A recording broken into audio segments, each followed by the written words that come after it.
नमस्कार, मैं सोनाली स्नेहा। आज मैं आपको एक रोचक घटना सुनाने जा रही हूँ, जिसने मुझे फिर से यह एहसास दिलाया कि शब्द सिर्फ बोले नहीं जाते, शब्द भाग्य जगा देते हैं। वह शब्द जो दिल को जोड़ देते हैं या तोड़ देते हैं। आज बुक स्टॉल पर मेरी मुलाकात श्री आलोक कुमार गुप्ता जी से हुई। उन्होंने त्रैवाणी पुस्तक उठाकर कवर देखकर बड़े हैरानी से बोले, अरे, इस पर तो आलोक कुमार भार्गव लिखा हुआ है, पर मेरा नाम तो आलोक कुमार गुप्ता है। क्या यह भगवत गीता है? मैं धीमे से हंसी और बोली, नहीं, यह भगवत गीता नहीं, यह त्रैवाणी पुस्तक है। इसे आप आधुनिक भगवत गीता भी कह सकते हैं। वे बोले, कृपा कर मुझे इस पुस्तक के बारे में बताएं। ऐसा प्रतीत होता है जैसे मेरे ही ग्रह राशि वाले व्यक्ति ने इस पुस्तक को लिखा है।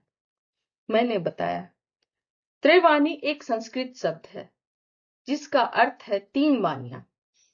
पहला शांति, दूसरा मौन और तीसरा विवेक। और इन्हीं से विचार जन्म लेती है और वो विचार वाणी बनकर दुनिया में अपना असर दिखलाती है। मैंने आगे कहा, जैसे भगवान श्री कृष्ण ने युद्ध भूमि में अर्जुन को गीता का उपदेश देकर यह बतलाया कि धर्म क्या है, किस परिस्थिति में युद्ध को टाल देना चाहिए और कब युद्ध करना हमारा कर्तव्य बन जाता है। इसी प्रकार त्रैवाणी पुस्तक हमें बतलाती है कि आज के आधुनिक युग में हम अपने वाणी के द्वारा कैसे युद्ध को टाल सकते हैं। फिर उन्होंने कहा, अरे, आपने बतलाया ही नहीं, महाभारत क्यों हुई थी? मैंने कहा, जी, महाभारत की शुरुआत उस क्षण हुई थी जिस समय द्रौपदी ने दुर्योधन का उपहास उड़ाकर यह कहा था, अंधे का पुत्र अंधा। और उस एक वाक्य ने दुर्योधन में के हृदय में बदले की ज्वाला जगा दी और वह ज्वाला चीरहरण तक पहुंची और अंततः महाभारत का कारण बनी। आज कोई तीर तलवार से नहीं मारता, आज शब्दों से मारते हैं। एक शब्द जो एक बार नहीं कई कई बार मारते हैं। एक कटु वचन हर समय चुभती है, हर समय घाव छोड़ती है। इसलिए रहीमन कहते हैं, रहीमन धागा प्रेम का मत तोड़ो चटकाए, टूटे फिर ना जुड़े, जुड़े गांठ पर जाए। इसका अर्थ है, प्रेम का धागा बहुत नाजुक होता है, अगर वह टूट जाए तो जोड़ा नहीं जा सकता, पर उस टूटन की गांठ रिश्तों की पुरानी सहजता को खत्म कर देती है। इस भावना को इंग्लिश में यूं भी कह सकते हैं, attempt not to make wounds heal, but they leave behind a scar।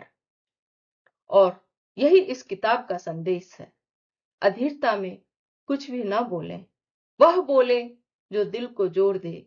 शब्द ऐसे हो जो रिश्ते तोड़े नहीं, जोड़ दें, जो प्रेम बढ़ाए, सम्मान जगाए और मन को दिशा दे।